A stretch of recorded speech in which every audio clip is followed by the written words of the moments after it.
जोहार साथियों, स्वागत है आपका एक बार फिर से हमारे चैनल में। तो पिछले वीडियो की तरह उसी मुहिम में एक और वीडियो आप सबके साथ लेकर आए हैं, जिसमें हम लोग एक जेपीएससी की तैयारी करने वाले अभ्यर्थी के रूप में आए हुए हैं। और इस वीडियो के द्वारा हम लोग उनके अनुभव को इस वीडियो के तहत आपके साथ साझा करेंगे। तो इस वीडियो को आप अंत तक जुड़े रहें। इसके द्वारा आपको इनकी तैयारी के बारे में और ये कैसे तैयारी कर रहे हैं, इन सब जानकारी आपको इस वीडियो के माध्यम से मिलेगा। तो सबसे पहले हम इनसे इनका परिचय जान लेते हैं। तो बताएंगे आपका क्या नाम है? मेरा नाम नीतीश कुमार हुआ। मैं झारखंड का ही रहने वाला हूँ, चतरा डिस्ट्रिक्ट से। अच्छा। और अभी फ़िलहाल मैं झारखंड की राजधानी रांची में रह रहा हूँ। और यहाँ से मैं जेपीएससी और बीपीएससी की तैयारी फ़िलहाल चालू है मेरा। अच्छा। तो जेपीएससी और बीपीएससी की आप यहाँ से तैयारी कर रहे हैं, तो इसकी तैयारी में आप कब से जुड़े हुए हैं और इसका एक सही समय क्या होना चाहिए कि जो नए अभ्यर्थी अगर तैयारी करना चाहें तो वो कब से इसकी तैयारी में जुड़ें, या और आप कब से लगे हुए हैं, इसके बारे में आप अपने अनुभव को साझा कीजिए। देखिए, अगर इसकी तैयारी के बारे में पूछा जाए तो मेरा जो अनुभव रहा है, क्योंकि मेरा जो स्कूलिंग है वो जवाहर नवोदय विद्यालय से हुआ है। अच्छा। और वहाँ क्योंकि जवाहर नवोदय विद्यालय से सभी परिचित होंगे और उनको पता होगा कि प्रत्येक ज़िले में एक जवाहर नवोदय विद्यालय स्थापित किया गया है। और वहाँ जो गरीब या निचले तबके के लोग हैं, बच्चे हैं, जो उनको एक एंट्रेंस के माध्यम से वहाँ परीक्षा पास करना होता है। और क्लास 6 to 12 तक बिना किसी शुल्क दिए हुए उनको वहाँ एक अच्छा मतलब सुविधाजनक शिक्षा प्रदान किया जाता है। इसी मुहिम में मेरा वहाँ पे सिलेक्शन हुआ। और उसके बाद मेरा शिक्षा वहाँ 6 to 12 पूरा हुआ। इसी बीच में वहाँ जब हम रहते थे तो ऐसा देखा गया कि क्योंकि जो डिस्ट्रिक्ट कलेक्टर होते हैं, डीसी जो हम बोल रहे हैं कि अपने प्रत्येक ज़िले के, वो उसके अध्यक्ष होते थे। और उनका प्रत्येक शनिवार जो होता था वो विजिट होता था। तो उनको देखकर एक अलग अनुभव प्रतीत हुआ कि ठीक है, वो किस प्रकार से हैं, ये कैसे बनते हैं। तो उस ओर मेरा जो ध्यान आकर्षित हुआ और हम उस ओर सोचे कि हम भी तैयारी करें। अच्छा। इसके बारे में कोई जानकारी नहीं था, लेकिन कुछ शिक्षक वहाँ थे जो उनके पास एक अच्छा अनुभव था। और क्योंकि वो ये सारी चीज़ें करके आ रहे थे तो उनसे मैंने बात किया, तो उनसे अनुभव मुझे प्राप्त हुआ कि इसका जो तैयारी है वो कहीं ना कहीं बोला जाए तो क्लास 12 के बाद तुम शुरू कर सकते हो। अच्छा। मेरे एक शिक्षक थे जिनका नाम अमर बहादुर सिंह था और वो इतिहास के शिक्षक थे। अच्छा। उनका एक अच्छा अनुभव रहा। और वहाँ से पहले जैसे होता है कि इसकी तैयारी से पहले हम लोग एक मोटिवेशन चाहिए कि आखिर हम तैयारी कर रहे हैं तो मिलेगा क्या हमें। हाँ। उस चीज़ के लिए उनको देखते थे कि वो शिक्षक हैं और एक अच्छा मतलब उनको वेतन भी मिल रहा था, एक अच्छा जीवनचर्या था। किंतु फिर भी उनका एज जो था वो अप्रॉक्सीमेटली 30 ईयर के आसपास था। और रात में जब वो क्लासेज ऑफ हो जाता था सॉरी क्लासेस ख़त्म हो जाता था तो भी वो वहाँ पे जो क्लास स्ट्रीट लाइट होता था हम लोगों का, वो बाहर निकल कर बैठ कर पढ़ते हुए रहते थे। मेरा जैसे ही 10th पास आउट हुए उसके बाद 11th में हमने वहाँ पे एडमिशन लिया तो उनका देखा कि यूपी पीसीएस के थ्रू एसडीएम के पोस्ट पे सिलेक्शन हो गया। तो एक अलग वहाँ से जज्बात आया कि क्यों ना हम भी तैयारी करें, वो ऐसे हाँ, कर सकते हैं तो हम भी कर सकते हैं। अच्छा। और उसके बाद वहाँ से मुहिम चालू हुआ कि क्या करें। फिर उनसे मार्गदर्शन लिया, उन्होंने बताया कि अगर इस क्षेत्र में आना चाहते हो तो इस तरीके से ये दिनचर्या रहना चाहिए। उसके बाद फिर हम इधर झुका। मेरा रांची में कब से? रांची में 2017 में हम आए, क्योंकि मेरा 12th जब पास आउट हम हुए तो ग्रेजुएशन करना स्वाभाविक है, क्योंकि इसका मिनिमम डिमांड वही है कि आप एक ग्रेजुएट स्टूडेंट हो। तो उसके बाद मैं रांची आया और रांची से फिर रांची यूनिवर्सिटी से मैंने अपना जो ग्रेजुएशन का पढ़ाई है वो रांची यूनिवर्सिटी के अंगीकृत एक कॉलेज रामलखन सिंह यादव कॉलेज है, वहाँ मैंने political science as a subject के रूप में चुना। और वहाँ से मैंने ग्रेजुएशन किया और उसके बाद फिर पोस्ट ग्रेजुएशन करने के साथ मैं तैयारी में था। अच्छा। तो अभी जब आप लगातार जेपीएससी और बीपीएससी की परीक्षाओं की तैयारी में जुड़े हुए हैं तो इन परीक्षाओं की प्रणाली क्या है, कैसे आप इनकी तैयारी करते हैं, कौन कौन से सब्जेक्ट्स के ऊपर आप ज़्यादा फोकस करते हैं, इसके बारे में थोड़े अपने अनुभव जो हमारे व्यूअर हैं उनके साथ रखेंगे। देखिए, मेरा अनुभव ये रहा क्योंकि जेपीएससी और बीपीएससी में देखा जाए तो हम ग्रेजुएशन के साथ ही, क्योंकि मेरा जेपीएससी के बारे में सभी को पता है कि इसका जो मतलब एग्ज़ाम लेने का पैटर्न है या फिर एग्ज़ाम का जो समय है वो नियमित नहीं है, क्योंकि 2016 के बाद आप लोगों ने देखा होगा कि 2020 में हुआ, फिर कब हो, तो इस तरह से स्टूडेंट के साथ काफ़ी समय संघर्ष करना पड़ता है। मेरे साथ भी यही हुआ, क्योंकि मेरा जो ग्रेजुएशन है 2019 में पूरा हुआ, उसके बाद मुझे मौका नहीं मिला। मेरा फर्स्ट जो अटेम्प्ट था वो 2020 का जो 20 का था, और प्रथम प्रयास से मैं मेंस तक गया। कुछ कमियां रही, उन कमियों को मैं दूर करने में लगा हुआ हूं और अगले बार प्रयास रहेगा कि मैं पूरा करूं। इसमें आपने बात किया हमसे कि तैयारी में क्या क्या चीज़ें होनी चाहिए और किस तरह प्रणाली क्या है। तो देखिए, अगर आप खास करके सिविल सर्विस की ओर आ रहे हैं तो इसमें इनके जो एग्ज़ाम की प्रणाली है इसमें 3 चरण है। अच्छा। ठीक है। प्रथम चरण आप देखते हैं वो प्रारंभिक परीक्षा होता है, जो कहीं ना कहीं आप वस्तुनिष्ठ प्रश्न देखते हैं, जिसको हम लोग MCQ बोलते हैं। उस तरीके से टिक आउट करके आपको चलना है। जो इसका दूसरा स्टेज, अगर आप प्रारंभिक परीक्षा पास करते हैं तो आप दूसरे स्टेज के लिए क्वालिफाई करते हैं, जिसको हम लोग बोलते हैं कि मेंस एग्जाम हम लोग जो बोल रहे हैं, मुख्य परीक्षा बोल रहे हैं। तो उसका प्रणाली, उसका एक अपना पेपर है, उसको डिफाइन किया गया है कि किसकी, जैसे GS पेपर 1 पढ़ रहे हैं, 2 पढ़ रहे हैं, तो उसमें किन किन विषयों को ध्यान में रखना है वो पढ़ना है। तीसरा इसका प्रणाली है, जब अगर आप मेंस क्वालिफाई करते हैं तो अंतिम पड़ाव जो होता है वो इंटरव्यू का होता है, और उसके बाद जाकर आपका मेरिट, जो मेंस और इंटरव्यू है उससे मेरिट तैयार किया जाता है, और उसके बाद फिर आपको पद मिलता है कि आप किस रैंक के लिए आप सेलेक्ट होते हैं। तो इसी बात पे अगर हम लोग बात करें तो सबसे पहले, क्योंकि प्रारंभिक परीक्षा का भी एक अहम योगदान होता है, क्योंकि आप प्रारंभिक परीक्षा पास करते हैं तभी आप जाके मुख्य परीक्षा में बैठ पाते हैं।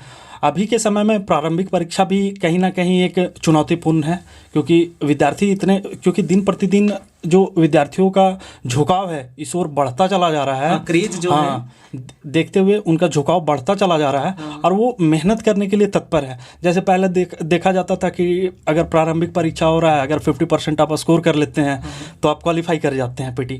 बट अभी के समय में देखा जाता है, इस बार का ही आप देखे होंगे तो 65% to 70% अगर आप PT स्कोर कर पा रहे हैं तो आप जाके मुख्य परीक्षा के लिए चयनित हो रहे हैं।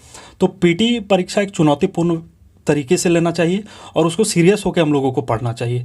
सबसे पहले किसी भी तैयारी को आप शुरू करें तो सबसे पहले आपके पास सिलेबस होना चाहिए। क्योंकि सिलेबस आपके पास डिफाइन होना चाहिए। अगर सिलेबस पता है तभी आप तैयारी कीजिए। सही बात है कि हमें क्या पढ़ना है।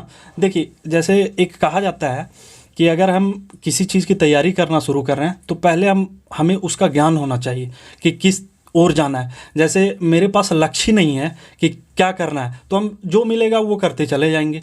लेकिन अब वहाँ पे जैसे किस सब्जेक्ट का ज़्यादा डिमांड है, किस सब्जेक्ट का कम डिमांड है, उस पर हम लोग बात करेंगे, उस पे बात करेंगे और उस पे देखेंगे। तो अगर आप झारखंड, खास करके मेरा जो तैयारी है वो JPSC और BPSC दोनों के लिए रहता है, क्योंकि ये दोनों लोक सेवा आयोग का कहीं ना कहीं नेचर जो है कुछ मिलता भी है और कुछ जो अलग है उसका थोड़ा तैयारी आप अलग तरीके से कर। जब आप JPSC और BPSC दोनों को एक साथ लेके चलते हैं तो इस बीच कुछ कठिनाइयाँ या कुछ सिलेबस या कुछ अलग आपको पढ़ना पड़ता होगा, तो उस कैसे आप इसको ये करते हैं? देखिए, दोनों के बीच में बेसिक डिफरेंस यही है, मतलब मूल अंतर हम लोग यही देख पाते हैं। क्योंकि झारखंड में आप जब देखते हैं प्रारंभिक परीक्षा के पेपर को, तो इसमें आपको एक पेपर GS का पढ़ना है, जनरल स्टडीज का, जिसमें अलग अलग सिलेबस को डिफाइन किया गया है कि किस किस पोर्शन से कितना क्वेश्चन आपसे पूछा जा रहा है। BPSC के केस में यही चीज़ है कि वहाँ भी GS पेपर है, ठीक है, लेकिन यहाँ GS पेपर 2 है, GS पेपर 1 और GS paper 2। GS paper 2 JPSC में पूरा जो है वो झारखंड से ही संबंधित है, तो ये एक थोड़ा सा चैलेंजिंग पोर्शन हो जाता है, चुनौतीपूर्ण हो जाता है।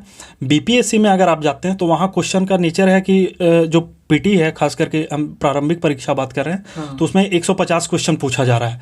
उसमें से आपका GS का क्वेश्चन आप मान के चले तो 125 से 30 क्वेश्चन के आसपास GS का, और 20 क्वेश्चन वो बिहार स्पेशल रहता है। तो थोड़ा सा वही अंतर वहाँ PT के केस में देखा जाता है। अगर आप खास करके GS पेपर की तैयारी करते हैं तो दोनों जगह लगभग कवर हो जाता है। बस अंतर ये रहता है कि यहाँ के लिए आप थोड़ा सा झारखंड के प्रति सजग हो जाइए, और अगर वहाँ पे दे रहे हैं तो थोड़ा आपका बिहार के प्रति सजग होना पड़ेगा। और अब अगर कोई अभ्यर्थी अगर कोई प्रारंभ करना चाहता है और दोनों को साथ में लेके चलना चाहता है, तो वो इन चुनौतियों से उसको थोड़ा संभल के चलना पड़ेगा। हाँ, वो चीज़ समझना होगा, क्योंकि अगर जीएस पेपर आप तैयार कर रहे हैं तो बिहार में भी आप जाइएगा तो जीएस पेपर पढ़ना है, हिस्ट्री वहाँ भी पढ़ना है, पॉलिटी वहाँ भी पढ़ना है, इकोनॉमिक्स पढ़ रहे हैं, करंट अफेयर पढ़ रहे हैं, साइंस का जो पोर्शन है वो वहाँ भी पढ़ना है, और वो चीज़ यहाँ भी पढ़ना है। लेकिन अब देखना, क्योंकि हर एक कमीशन का अपना अपना नेचर है क्वेश्चन पूछने का। यहाँ क्या है कि यहाँ पे आपको डिफाइन कर दिया गया है कि एशियंट हिस्ट्री से पूछना है 5 क्वेश्चन, मिडाइवल हिस्ट्री से 5 क्वेश्चन पूछना है, मॉडर्न हिस्ट्री से 5 क्वेश्चन पूछना है, पॉलिटी है तो पॉलिटी से 10 क्वेश्चन पूछना है। उसके बाद हम लोग आ जाते हैं ज्योग्राफी है तो ज्योग्राफी से 10 क्वेश्चन पूछना है, स्टैटिक्स है तो उससे 10 क्वेश्चन पूछना है। उसके बाद झारखंड स्पेशल को भी फर्स्ट पेपर में जोड़ा गया है, 10 क्वेश्चन वहाँ से पूछना है। तो ये थोड़ा सा क्या है कि अगर हम सिलेबस को अच्छे तरीके से पढ़ेंगे तो हमें समझ आ जाएगा कि किस पोर्शन पे या किस क्षेत्र पे हमको ज़्यादा ध्यान दें। फोकस करना है। बिहार में थोड़ा सा ये है कि बिहार का अभी तक का जो ट्रेंड रहा है वो रहा है कि अगर आप 3-4 पोर्शन को सही तरीके से कवर कर लेते हैं तो बिहार पीटी जो है वो आपके लिए आसान हो जाता है। खास करके आप हिस्ट्री देखेंगे तो बिहार का अभी तक का जो नेचर रहा है बीपीएससी का, उसमें लगभग हिस्ट्री का बिहार हिस्ट्री और हिस्ट्री को मिला दिया जाए, भारतीय इतिहास और बिहार इतिहास को देखा जाए तो लगभग 40 क्वेश्चन वहाँ से प्रत्येक वर्ष पूछा जा रहा है। उसके साथ दूसरा अगर विषय देखा जाए तो साइंस को आप ध्यान दें, क्योंकि साइंस से प्रत्येक वर्ष 25 से 30 क्वेश्चन पूछा जा रहा है। उसके साथ साथ करंट का एक अभी महत्वपूर्ण योगदान हो गया है प्रत्येक परीक्षाओं के लिए। बिहार में भी देखिएगा कि करंट का जो क्वेश्चन है वो लगभग 25 से 30 क्वेश्चन पूछा जा रहा है। उसके साथ बिहार स्पेशल का जो है पोर्शन वो 20 से 25 क्वेश्चन। तो अगर ये आप 4 पोर्शन को अच्छे तरीके से कर लेते हैं बिहार के लिए, तो आप देखेंगे कि बिहार का जो बीपीएससी में 150 क्वेश्चन पूछने का जो नेचर है उसमें से लगभग 100+ क्वेश्चन आप यहीं से टैकल कर लेते हैं। तो इस तरीके से आप वहाँ देख सकते हैं। तो जैसे अभी आपने अपना अनुभव शेयर किया कि 20 में आप जेपीएससी एक बार बैठे हैं, तो क्या इसी तरह आप बिहार पीसीएस की बात, बीपीएससी की बात किए, तो क्या उसका भी कुछ अनुभव है आपके पास? किसी एग्ज़ाम को आप मतलब बैठे हैं, उसमें भी कैसा अनुभव रहा उस एग्ज़ाम का? इस बार का बीपीएससी का फर्स्ट अटेम्प्ट था मेरा। इस बार का मैंने बैठा 2022 का, और ये मेरा पहला प्रयास था। एक बार इसका एग्ज़ाम मई में हुआ था, फिर कैंसिल हो गया था, फिर 30 सितंबर को फिर से ये पुनः परीक्षा आयोजित किया गया। मेरा अनुभव अच्छा रहा। मैं जब परीक्षा में गया तो मेरा जो क्वेश्चन था वो 119 क्वेश्चन टोटल मैं सही करके आ रहा था, और जो आयोग का पहले आंसर की भी जारी किया गया था उसमें मेरा 119 क्वेश्चन बन रहा था। बाद में आयोग का कुछ क्वेश्चन जो है उसमें अभी भी मतलब हम लोग बोल सकते हैं कि डॉट भी है, और उसका मतलब विरोध भी हो रहा है, क्योंकि अलग आयोग के द्वारा वो क्वेश्चन पूछा गया, उसके लिए वो कुछ अलग आंसर मानते हैं और उसको ये आंसर में गलत बता रहे हैं, जिसके कारण मेरा क्वेश्चन फिर डिडक्ट किया गया। और मैं अभी फ़िलहाल 111 मेरा स्कोर था, और बीपीएससी का शुरू में कट ऑफ 113 था, बट फिर एक क्वेश्चन वो कम किया गया और 112, हाँ 112, तो मेरा 111 रहा और कट ऑफ 112 उसका रहा है। बाकी देखिए अभी विरोध रहता है क्या आयोग का। चलिए, यानी बहुत करीब तक आप पहुंच गए थे। इसके आगे हम पूछना चाहेंगे, और अपने व्यूअर्स के लिए एक ये मैसेज के रूप में भी होगा कि अगर कोई बिगिनर, कोई अगर आरंभ करना चाहता है इन सब परीक्षाओं की तैयारी के लिए, तो वो स्टार्टिंग अगर करना चाहता है तो किन किन किताब को फॉलो करके वो आगे पढ़े और कहाँ से वो शुरुआत करे। ऐसा नहीं है कि वो डायरेक्ट मतलब ऐसे किताब को उठा ले जहाँ से उसको समझ में ना आए, तो वो शुरुआत कहाँ से करे? देखिए, अगर शुरुआती दौर में हम देखते हैं तो आपने कहा कि अगर कोई बिगिनर हैं जो शुरुआत करना चाहते हैं तो वो कहाँ से, क्योंकि कुछ अगर मानक किताबें उठा लें, ठीक है, अलग अलग राइटर्स का, तो देखेंगे कि उसमें उनको समझ आने में थोड़ा कठिनाई होता है, क्योंकि वो उसी वे में लिखा गया है जिस वे में उसका डिमांड है। तो आप देखेंगे कि अगर यहाँ पे आप मानक पुस्तकों की बात करें, क्योंकि सबसे पहले ये होना चाहिए कि बच्चे का जो बेसिक है वो किस तरीके से है। मेरा भी था, जब हम शुरुआत किए तो हमको लगा कि बेसिक पे काम करना ज़रूरी है, क्योंकि शुरुआत अगर आप शब्द को नहीं समझ रहे हैं तो फिर उसके बारे में लिखना, क्योंकि इसका नेचर ऐसा नहीं है कि आप एक टायर क्वालिफाई कर लिए तो आपको एटलीस्ट जॉब मिल गया। आपको पीटी क्वालिफाई करना है, उसके बाद मेंस भी देना है, फिर इंटरव्यू भी फेस करना है, तो हर टॉपिक का आपके पास नॉलेज अच्छा होना चाहिए। तो मेरा अनुभव ये रहता है कि अगर आप शुरुआत कर रहे हैं तो शुरुआत में ये होना चाहिए कि आपके पास जो शब्द हैं, चाहे वो पॉलिटी का अगर हम ले रहे हैं तो पॉलिटी में अगर आप पढ़ना शुरू कर रहे हैं तो आपके पास पता होना चाहिए कि आप संविधान बोल रहे हैं तो संविधान है क्या, ठीक है। आप अगर संसद बोल रहे हैं तो संसद है क्या, ठीक है। आप उसमें संसद बात कर रहे हैं, फिर आप विधानसभा बोल रहे हैं, एमएलए बोल रहे हैं, एमपी बोल, ये आप देख रहे हैं। हाँ, प्रत्येक दिनचर्या में ये सब प्रयोग होता है, लेकिन हम लोगों को पता नहीं होता है। अब पूछ लिया जाए किसी से तो वो बता नहीं पाते हैं। तो इसके लिए हम लोगों को क्या करना चाहिए, जो शुरुआती पुस्तकें हैं, खास करके एनसीईआरटी पे हम बात करते हैं। अच्छा। जो क्लास 6 to 10th है, ये क्योंकि बच्चों के लिए ही बनाया गया है 6 to 10th, और एटलीस्ट सभी को लाके 6 to 12th ही पढ़ना है, क्योंकि जीएस पेपर आप पढ़ रहे हैं तो 6 to 12th ही मांगा जा रहा है आपसे।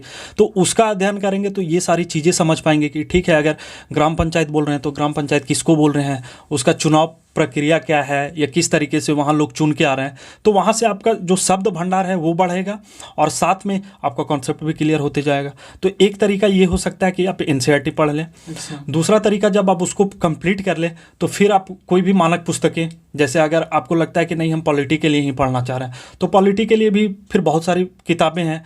जैसे हम जो अभी जो तैयारी कर रहे हैं, तो इसमें मेरा क्योंकि ग्रेजुएशन भी पॉलिटी से ही रहा, राजनीतिक विज्ञान ही रहा है मेरा ऑप्शन, मतलब ग्रेजुएशन में। अच्छा। और पोस्ट ग्रेजुएशन भी मेरा राजनीतिक विज्ञान से ही रहा है।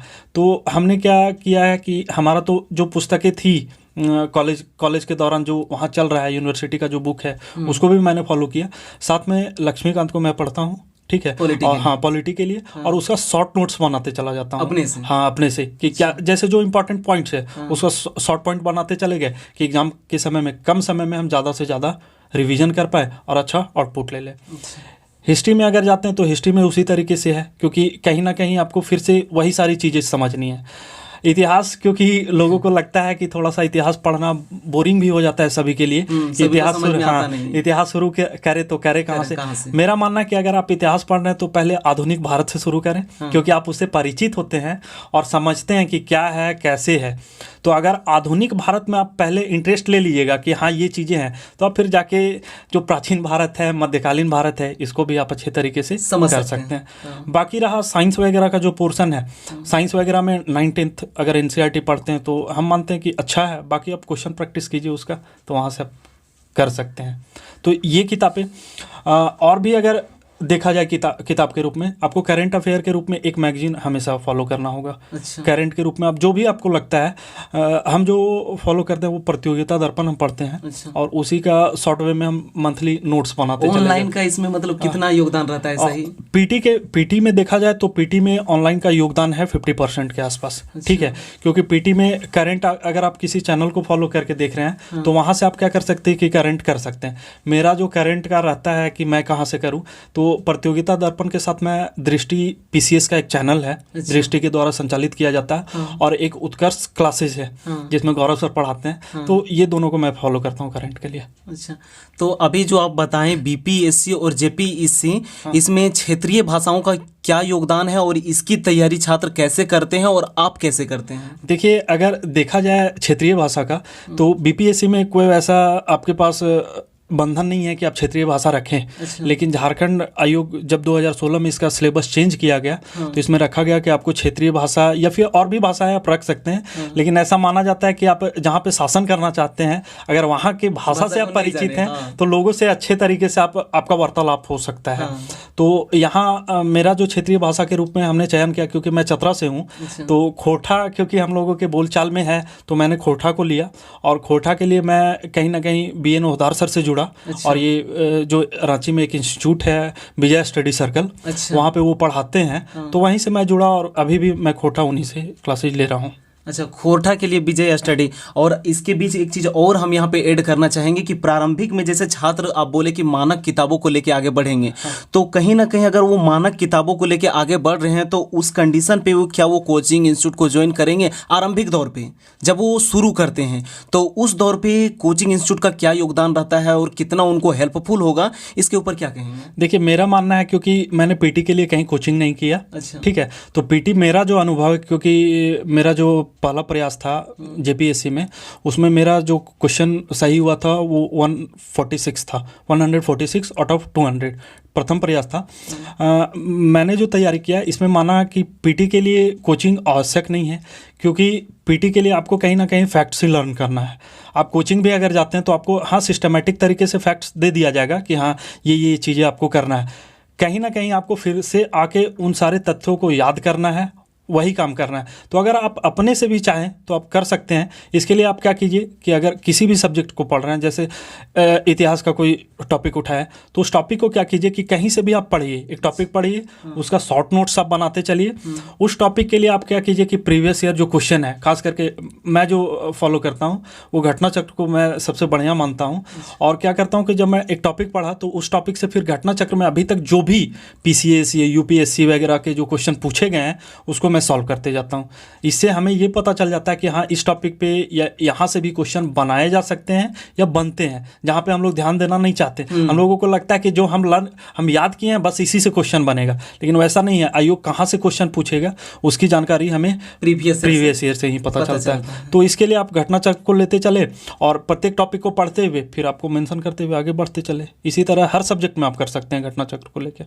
जैसा कि आपने बताया कि JPSC के मैंने PT को क्वालिफाई किया, तो उसके बाद जैसे मेंस की तैयारी में आप जुटे, तो मेंस का पेपर बहुत बड़ा है, ये वास्ट उसका सिलेबस होगा, तो उसको आपने कैसे देखा और उसकी तैयारी में आप कैसे जुटे और उसके लिए कहाँ से कैसे आपने तैयारी किया, इसके बारे में कुछ साझा कीजिए। देखिए, मेंस का अगर बात करें PT क्वालिफाई करने के बाद, तो होता क्या है कि मेंस के लिए एक प्लानिंग के साथ साथ आपको मतलब एक निर्देशन का आवश्यकता पड़ता है कि आपको कोई निर्देशित करे कि किस ओर काम करना है, क्या क्या है। मेरा ये पहला अनुभव था, मैं PT क्वालिफाई किया था। मेंस के लिए मैं पहले से ऐसा नहीं था कि हम PT पे पूरा फोकस थे। मेंस के लिए भी कुछ सब्जेक्टिव पढ़ने पे ध्यान मैं दिया था, कुछ पोर्शन था जहाँ पे मैं उसको पूरा नहीं कर पाया था। तो मुझे लगा कि किसी का कहीं ना कहीं निर्देशन होना चाहिए या किसी के मार्गदर्शन में हम काम करें। इसके लिए मैं रांची में पहले से ही जुड़ा हुआ था और लोगों से बात किया, क्योंकि एक फ्रेंड के मामा थे। अच्छा। वो पिछले 6 JPSC में क्वालिफाई किए थे, तो उन्होंने बताया था कि यहाँ पे एक कोचिंग है जिसका नाम है BSc विजय स्टडी सर्कल, जो आप देखिएगा फिरालाल चौक के पास है, और पवन सर उसके डायरेक्टर हुए। उनके बारे में पता चला तो मैं उनसे मिला। उनसे बात करके मुझे ऐसा लगा कि ये मुझे अच्छा कहीं ना कहीं गाइडलाइन कर सकते हैं या बता सकते हैं, क्योंकि उनका अनुभव लगभग 20 साल का है। क्योंकि हाँ, इस क्षेत्र में JPSC जब से शुरू हुआ है तब से वह कहीं ना कहीं BSc को निर्देशित कर रहे हैं या उसको संचालित करने का काम कर रहे हैं। मैं उनसे जुड़ा। उस समय तो इतना समय नहीं था कि पूरे सिलेबस को कवर किया जाए, लेकिन क्रैश कोर्स जो बोला जाता है कि हाँ ठीक है, कुछ कुछ सब्जेक्ट्स हैं जहाँ पे किया जाए, तो मैं उनसे जुड़ा और अभी भी फिलहाल मैं मेंस के लिए उनसे जुड़ा हुआ हूँ। अच्छा। तो ये अनुभव रहा मेरा मेंस का उनके साथ। आपसे आपके अनुभवों के बारे में जानना चाहेंगे कि आप ग्रेजुएशन के बाद इस क्षेत्र में जैसे तैयारी करने के लिए आए, तो इससे पहले किसी और एग्ज़ाम की तैयारी करते थे या आपका चॉइस डायरेक्ट सिविल सेवा के सर्विस में ही था? देखिए, एग्ज़ाम में तैयारी से पहले मतलब 12th मेरा जब पास आउट हुए हम, तो उसके बाद रांची आना हुआ, और रांची आने के बाद आप तुरंत सिविल सर्विसेज के लिए कूद पड़े, ये संभव नहीं है, क्योंकि आपको एक आइडिया भी चाहिए कि किस तरीके से काम करना है। तो प्रारंभिक में मैंने सोचा कि कुछ जो बेसिक चीज़ें हैं वो कहीं से सीख लिया जाए या समझ लिया जाए। तो उसके लिए मैंने क्या किया कि जब तैयारी शुरू किया तो कुछ मानक पुस्तकों को लेकर, ठीक है आप तैयारी कर रहे हैं GS, क्योंकि इसमें एक अच्छा रोल प्ले करता है आपका पूरा सिविल सर्विसेज में, तो मेरा मानना है कि GS के साथ साथ मेरा इंटरेस्ट रहता है कि मैथ्स और रीजनिंग भी सॉल्व करें, क्योंकि हो सकता है कि अभी आगे चलकर CSAT वगैरह पेपर भी ले आया जाए, हाँ फेस करना पड़े, तो वहाँ पे कहीं ना कहीं कठिनाइयों का सामना करना पड़ सकता है। तो मेरा मुहिम वही रहा कि मैं वहाँ से थोड़ा मैथ्स और जो रीजनिंग का पोर्शन है उस पर भी काम किया। और जब 12th में पास आउट हुआ तो मेरा पहला प्रयास रहा कि मैं नॉन टेक्निकल पोस्ट के लिए 12th के बाद इंडियन नेवी के लिए अप्लाई किया। अच्छा। और मेरा पहला प्रयास था कि मैं उसमें जो रिटन था वो क्वालिफाई किया, क्लियर हो गया। हाँ, क्लियर रिटन में क्वालिफाई किया, और हाँ फर्स्ट अटेम्प्ट में। अच्छा। लेकिन घर से अलाउ नहीं था कि उस क्षेत्र में जाना है, क्योंकि घर में मैं अकेला हूँ। अच्छा। तो पिताजी का इच्छा नहीं है कि मैं मतलब डिफेंस लाइन में जाऊँ। अच्छा। उसके बाद फिर मैं रांची जब आया, तो ये JNV के समय का ही बात है। रांची आया तो मैं तैयारी शुरू किया, और मेरा पहला जो मतलब अटेम्प्ट रहा वो CHSL का रहा। अच्छा। SSC CHSL जो नॉर्मली सेंट्रल का होता है। हाँ। वहाँ पे मैं दिया, लेकिन कुछ मार्क्स से मेरा रह गया, क्योंकि उस समय मैं उस एग्ज़ाम का जो नेचर है वो सारी चीज़ों को मैं नहीं समझ पाया था। हाँ। फिर मेरा अगला प्रयास जो रहा वो SSC का GD का 18 में, क्योंकि 17 में आया था, 18 फिर GD मौका मिला। GD में भी मैंने एग्ज़ाम दिया। अच्छा। और मेरा स्कोर जो रहा वो 82 मार्क्स रहा फर्स्ट ही अटेम्प्ट में। तो इससे पहले अभी आप बोले कि डिफेंस में नहीं जाना और फिर आपने जीडी अटेम्प्ट किया, तो अनुभव के लिए या? देखिए, अगर मेरे को जाना रहता तो मैं वहीं चला जाता, लेकिन देखिए अगर किसी व्यक्ति को आप अगर एग्ज़ाम क्वालिफाई कर, क्योंकि घर वाले भी चाहते हैं या उनको चाहिए कि अगर हम इसको टाइम दे रहे हैं तो ये तो आपसे अपेक्षा करेंगे ही कि आप कहीं ना कहीं एग्ज़ाम क्वालिफाई करें। जाए ना जाना वो तो बात की बात है, लेकिन अगर आप एग्ज़ाम क्वालिफाई करते रहते हैं तो घर वाले का सपोर्ट जो है आपके साथ रहता है कि कहीं ना कहीं बच्चा मेहनत कर रहा है, इसको सपोर्ट करना चाहिए। तो मेरा ये अनुभव रहता था कि अगर हम एग्ज़ाम क्वालिफाई करते तो एक अपना जो कॉन्फिडेंस होता है वो बढ़ता है कि हम तैयारी में पॉजिटिव एटीट्यूड के साथ लगे हुए रहें। तो वही प्रयास रहा और 2018 में हम क्वालिफाई किए जीडी को भी। हाँ, लेकिन फिजिकल नहीं गए, क्योंकि अगर हम फिजिकल में जाते और फिर भी फिजिकल क्वालिफाई करते तो हो सकता है कि हम आगे चलकर फिर छोड़ देते कि नहीं जाते। तो हो सकता है कि कोई व्यक्ति जो जाना चाहते हैं तो उनके साथ तो नाइंसाफ़ी होता है, उनकी सीटों को खराब करना मैं नहीं चाहता, जिसके कारण मैं रिटेन के बाद फिजिकल के लिए नहीं गया। चलिए, ये आपको बहुत बढ़िया। यहाँ से उसके बाद और आगे? उसके बाद मेरा फिर आप देखेंगे कि 2018 के बाद वैसा वैकेंसी थोड़ा सा लेट भी रहा। 19 में आप देखेंगे कि एलपी का भी 18 में ही आया था, असिस्टेंट लोको पायलट का, और मेरा 12th पीसीएम से था। उसमें भी मेरा मेंस रहा था और मेंस में मैं गया था। तो क्योंकि मेरा पीसीएम था, टेक्निकल पेपर मेरे पास था नहीं, तो कट ऑफ उस समय हाई था, क्योंकि मेरा जो बोर्ड था वो वेस्टर्न रेलवे था, मुंबई से ही था, मेरा मुंबई जोन था।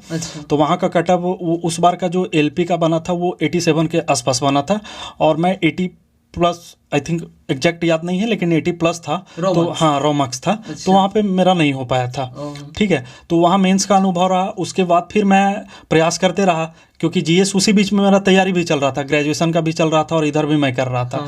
ये सारे एग्जाम इसलिए दे रहा था कि अनुभव जितना अधिक से अधिक मैं ले पाऊँ। जैसे सीबीटी मोड पे है तो एग्जाम किस तरीके से दिया जाता है, उसका नेचर क्या है, ताकि आगे चलकर फिर आवश्यकता पड़े, किसी को बताना पड़े तो मैं बता पाऊँ कि मैं इस चीज़ को करके आ रहा हूँ, तो आपको अनुभव साझा कर सकता हूँ। 19 में फिर आप देखेंगे कि एनटीपीसी वगैरह का भी फॉर्म आया रेलवे में नॉन टेक्निकल पोस्ट के लिए। तो मेरा उस समय ग्रेजुएशन नहीं था, तो मैंने भी फॉर्म फिलअप किया। टायर 1 भी क्वालिफाई किया, टायर 2 मेंस भी दिया। मेंस में अभी क्योंकि 12th पे था तो टायर 2 मतलब लेवल 2 और लेवल 3 ही हम लोगों के लिए था। दो लेवल अंडर ग्रेजुएट वालों के लिए। तो मेरा जो कट ऑफ इस बार का बना है, आप लोग देखे भी होंगे टाइपिंग के लिए, तो वो 84 पॉइंट समथिंग बना है। मेरा 82 मार्क्स था। किस बोर्ड से थे आप? मेरा जो बेंगलोर बोर्ड था। और वहाँ का कट ऑफ थोड़ा सा हाई रहा। इसी बीच में फिर क्योंकि एग्ज़ाम तो 19 में फॉर्म फिलअप किया गया, एग्जाम 21 में हुआ। इस बीच में 20 का जो टाइम रहा कोविड का अच्छा रहा, दौर रहा। मैं कोविड के समय में भी यहीं रहा, रांची में ही रहा और प्रॉपर सेल्फ स्टडी कर रहा था। क्योंकि उसी समय मुझे मतलब पता चला कि जेपीएससी वगैरह का भी फॉर्म आने वाला है, और मेरा जस्ट ग्रेजुएशन हुआ ही था कोविड के आसपास ही। तो उसी बीच में फिर एक फॉर्म आया था आपका दिल्ली का, और वो 10+2 का था। तो वो दिल्ली का था और वो मेरा फर्स्ट अटेम्प्ट था। उसमें रिटेन क्वालिफाई किए। आगे थोड़ा सा उसमें फिजिकल था 1600 मीटर का, ठीक है, 10+2 के लिए। तो उसमें मैं फिजिकल में पार्टिसिपेट नहीं किया और नहीं गया। इसके बाद अनुभव रहा कि फिर से जीडी आपका अभी जो 21 वाला 22 वाला देख रहे हैं, इसमें भी अटेम्प्ट लिया, ताकि क्योंकि एज था मेरे पास, तो हम देखना चाह रहे थे कि क्वालिफाई तो कर रहे हैं, फिर भी देखें। इसमें भी अटेम्प्ट रहा। इसमें मेरा स्कोर जो रहा वो 87 मार्क्स रहा, फिजिकल में नहीं गया। ठीक है। इसके बीच में भी 2021 का एक फॉर्म फिलअप किया था यूपी का, जिसको यूपी पेट बोला गया, और उससे कहीं ना कहीं उसका एक लोअर पीसीएस बोला जाता है वहाँ पे, जिसमें वीडियो पोस्ट होता है, वीडियो जिसमें विलेज डेवलपमेंट ऑफिसर का पोस्ट होता है, वो कहीं ना कहीं करवाया जाता है उसी पे। तो उसमें बोला गया कि अगर आप पेट क्वालिफाई करते हैं तो आपको वहाँ पे मेंस लिखने का मौका मिलेगा। मेरा फर्स्ट अटेम्प्ट था, मैंने उसमें पार्टिसिपेट किया, और मेरा जो ओवरऑल स्कोर रहा वो 99 परसेंटाइल रहा। ठीक है, तो परसेंटाइल और परसेंटेज में डिफरेंस होता है, वो बेसिक है, सबको पता होगा। तो मेरा 99 परसेंटाइल रहा। उसके बाद उसका मेंस जो है वो मेंस अभी तक नहीं लिया गया है। ठीक है, वो स्कोर कार्ड दिया गया कि इसके बीच में जो भी वैकेंसी जाएंगे उसमें आप पार्टिसिपेट कर सकते हैं। बीच में आप देखेंगे कि अभी शायद आने वाला भी है, तो उसमें हो सकता है तो मेंस में बैठूंगा। और इसके बीच में ही 2021 में जेपीएससी पीटी दिया। पीटी मेरा फर्स्ट अटेम्प्ट था। पीटी सेल्फ स्टडी से मैंने क्वालिफाई किया। मेंस मैंने दिया। मेंस में कुछ कमियां थी, मैं उसको स्वीकार करता हूं। कुछ कमियां रही, उस कमियों को दूर करने के लिए मैं लगा हूं, निरंतर प्रयासरत हूं। और इसी बीच में अभी मैंने 2022 का बीपीएससी पीटी दिया और पीटी में मेरा स्कोर, जैसा कि मैं साझा कर चुका हूँ हाँ। कि मेरा स्कोर जो रहा वो 111 रहा और कटअप जो डिक्रीज करके जनरल कैटेगरी का किया गया वो 112 रहा। तो ठीक है, कुछ कमियां हैं या फिर हो सकता है कि आयोग के जो क्वेश्चन कट किए गए हैं या गलत अभी आंसर दिए जा रहे हैं उसका परिणाम रहे, तो हो सकता है कि मैं मेंस इस बार लिखूं। तो यही अनुभव रहा है मेरा। तो प्रारंभिक परीक्षाओं के लिए तो वन लाइनर एमसीक्यू के तौर पे आप तैयारी करते होंगे, तो मुख्य परीक्षा के लिए कहीं ना कहीं आपको बहुत सारा लिखना पड़ता होगा, तो उसकी राइटिंग स्किल के लिए, उसके लिए आप कैसे तैयारी करते थे? देखिए, मुख्य परीक्षा में लिखना सबसे बड़ा चैलेंज है क्योंकि सिलेबस जो है वो वास्ट है, आपको कम समय में करना है। एग्जाम का भी जो नेचर है वो एक दिन में 2 पेपर होना है, 6 घंटा लिखना है। तो उसके लिए कहीं ना कहीं आपको लिखने का आदी होना होगा। हर दिन आपको कहीं ना कहीं लिखना होगा, जिस चीज़ पे लिख रहे हैं लेकिन लिखना होगा। मेरा ये रहा क्योंकि मैं जब ग्रेजुएशन के समय से था तो लिखने का हैबिट मेरे पास अच्छा था, मैं लिखता हूँ और अभी भी कंटिन्यू प्रयास करता हूँ कि क्वेश्चन हर एक दिन चाहे जिस चीज़ पे लिखूं। मेरा रहा कि जब मैं कोचिंग से जुड़ा तो मेरा काम रहा कि वहाँ पे जब हम सब्जेक्टिव पढ़ के आए तो पढ़ने के बाद पूरे टॉपिक को मैं पढ़ लेता था और उसका एक सिनॉप्सिस बनाता था संक्षिप्त में, ताकि उस टॉपिक को कम समय में रिवाइज कर लिया जाए और एग्जाम के समय में वही काम करता है। क्योंकि आप सब्जेक्टिव हैं, हो सकता है कि एक टॉपिक का आपके पास नोट्स हो 6 पेज 7 पेज में, तो आपको संभव नहीं है कि पूरे सिलेबस को आप कवर करें या कम समय में कवर करें। तो हम क्या कहते हैं कि एक सिनॉप्सिस तैयार कर लेते हैं कि 1 पेज में पूरे टॉपिक को, और उसमें जो उसका बुलेट पॉइंट है, ये जो मुख्य बिंदु है उसको लिख लेता हूँ और उसके अंतर्गत क्या डील करना है हमको वो मैं पूरा डिटेल पढ़ लेता हूँ, तो उसको एक्सप्लेन कर पाता हूँ। और अगर राइटिंग स्किल के ऊपर काम करना हो तो वो राइटिंग स्किल पे काम करना है तो देखिए, सबसे पहले किसी चीज़ के बारे में लिखने से पहले आपको किसी चीज़ के बारे में आना चाहिए। तो उसके लिए पहले आपको क्या करना होगा कि उसके बारे में आप पढ़ें। पढ़ने के बाद आप जो भी पढ़े, जो आपको याद हुआ या जो समझे, उसको आप लिख के देखिए। हो सकता है कि शुरू में, मैं भी जब शुरू किया था तो उस समय ऐसा था कि लिखता था, फिर लगता था कि यहाँ सही लिख रहा हूँ, गलत लिख रहा हूँ। फिर मेरे जो सीनियर थे, भैया लोग हैं, उनसे भी मैं कभी कभार कॉपी चेक करवा लेता हूँ। कुछ गलतियाँ वो बताते हैं, वहाँ मैं सुधार करने का प्रयास करता हूँ। उसके साथ साथ क्या करता हूँ कि अब जो लिखने का है वो पढ़कर उसके बाद सिनॉप्सिस के तरीके से लिखते चला जाता हूँ। तो इससे पहले हम और भी ऐसे गए हैं सिविल सेवा के तैयारी करने वाले अभ्यर्थियों के रूम में, ऐसे इंटरव्यू लेने के तौर पे तो नहीं गए हैं, लेकिन ऐसे देखने, उनसे मिलने, उनसे बातें करने के लिए गए हैं। तो उनके रूम में भी इस तरह के बहुत सारे मानचित्र लगे हुए रहते थे। तो इनका इस एग्ज़ाम में मतलब किस तरह का कैसा योगदान रहता है? देखिए, अगर मानचित्र के बारे में आप बात करते हैं तो मानचित्र में आप देखते होंगे कि खास करके अगर जेपीएससी बीपीएससी वगैरह में देखा जाए तो यहाँ आपको 2 तरीके से पढ़ना है। ज्योग्राफी अगर आप पढ़ते हैं तो ज्योग्राफी के लिए मैप अगर आपके पास है तो बहुत सारा पोर्शन जो है वो पीटी का भी आप कर लेते हैं। साथ साथ मेंस, अगर आप मेंस राइटिंग कर रहे हैं तो वहाँ भी आपको मैपिंग करना आवश्यक हो जाता है, क्योंकि आप अलग अलग क्षेत्र को बता रहे हैं या किसी खनिज के बारे में इंगित कर रहे हैं, तो आपको वो सारा चीज़ कहीं ना कहीं बताना होगा कि ये किस राज्य में अधिक उत्पादित हो रहा है या कम हो रहा है। तो मैप का एक अच्छा योगदान रहता है। ज्योग्राफी अगर आप करते हैं तो अपने साथ एटलस रख के करें, उससे आपको कहीं ना कहीं एक अच्छा अनुभव मिलेगा और कम समय में ज़्यादा से ज़्यादा चीज़ों को आप समझ पाएंगे। मेरे पास अगर मैप देखेंगे तो मैंने लगा के रखा है कुछ भारतीय नृत्य वगैरह के या फिर पर्वत श्रृंखलाएँ हैं, प्रस्तावना वगैरह है, यहाँ से अक्सर क्वेश्चन पूछे जाते हैं। तो मैं इसको क्या करता हूँ कि एक जगह पे कलेक्ट करके दीवार पे चिपका दिया हूँ, ताकि अगर मैं बैठा हुआ भी रहूँ तो कभी एक नज़र डाल दूँ तो जो पॉइंट्स है वो रिकॉल हो पाए। तो इसका योगदान ये रहता है।